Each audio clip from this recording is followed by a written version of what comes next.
Bismillahirrahmanirrahim. Assalamualaikum warahmatullahi wabarakatuh. Perkenalkan, nama saya Siti Rahmawati, instansi dari STAI Dr. KHZ Muttaqin. Saya dari Program Studi Komunikasi dan Penyiaran Islam. Baik, di sini saya akan memenuhi tugas UTS, yaitu tugas Al-Quran dan Hadis, yang mana mata kuliah tersebut diampu oleh Pak dosen Siswanto SPDI MSOS. Di sini saya akan membawakan tema fitnah itu lebih kejam daripada pembunuhan. Sebelum menjelaskan Al-Quran dan Hadis apa saja yang berkaitan tentang fitnah itu lebih kejam dari pembunuhan, saya akan menjelaskan apa itu makna fitnah. Makna fitnah menurut KBBI, fitnah adalah perkataan bohong tanpa berdasarkan kebenaran yang bertujuan untuk menjelekkan orang lain. Sedangkan memfitnah adalah menjelekkan orang lain. Tetapi perlu dibedakan antara kata fitnah dalam istilah bahasa Indonesia dengan fitnah dalam istilah bahasa Arab. Sedangkan Al-Quran itu berbahasa Arab. Nah, berarti fitnah dalam bahasa Indonesia artinya tuduhan atau dusta, sedangkan fitnah dalam bahasa Arab mempunyai banyak makna. Di antaranya ada syirik, kesesatan, kerancuan pemahaman, pujian, kagum pada sesuatu dalam konteks negatif, azab, dan lain-lain. Seperti wanita adalah fitnah, yang artinya wanita adalah ujian. Contohnya, dalam hadis dari Usama bin Zaid radhiyallahu anhu, Rasulullah sallallahu alaihi wasallam bersabda, "Ma taraktu ba'da fitnatun usra 'alaihi rijalun minan nisa." Tidaklah ada sepeninggalku fitnah atau cobaan yang paling berbahaya bagi laki-laki selain fitnah atau cobaan wanita. Hadis riwayat Al-Bukhari nomor 5096, Muslim nomor 2710. Dapat dipastikan bahwa fitnah di sini artinya adalah ujian.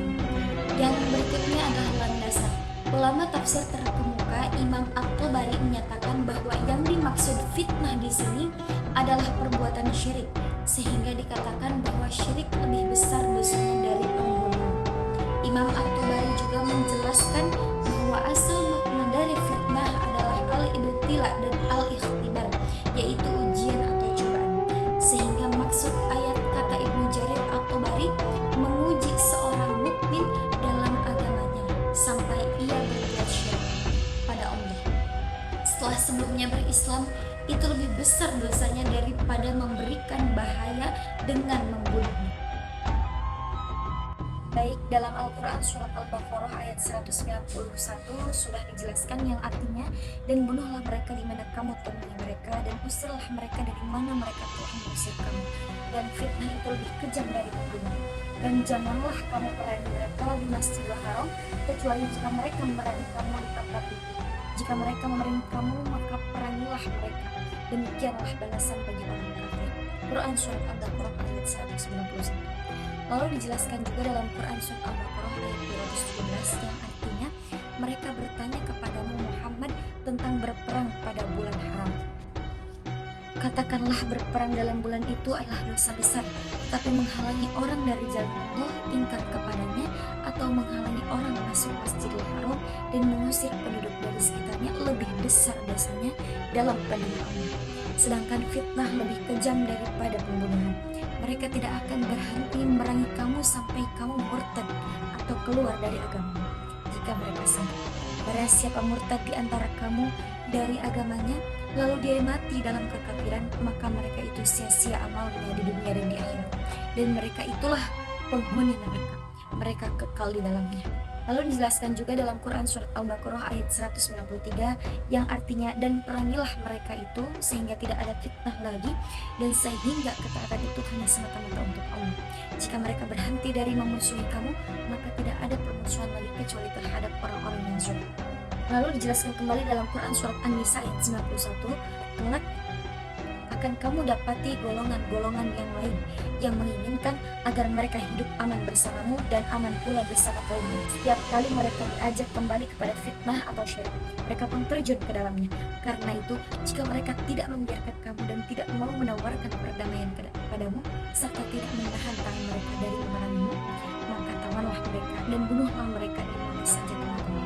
Dan merekalah orang yang akan berikan kepadamu alasan yang nyata untuk memerangi, menawan, dan membunuh.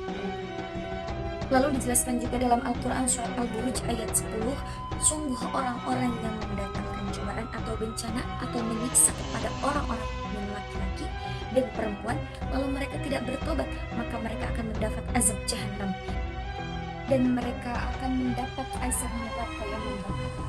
Lalu dijelaskan kembali dalam Al-Quran surat Al-Anfal ayat 25 yang artinya, dan peliharalah dirimu dari bayangan yang tidak hanya menimpa orang-orang yang zalim saja di antara kamu. Ketahuilah bahwa Allah sangat keras sisi. Cukup sekian yang dapat saya sampaikan. Mohon maaf apabila ada kesalahan. Wabillahi taufiq wal hidayah. Wassalamualaikum warahmatullahi wabarakatuh.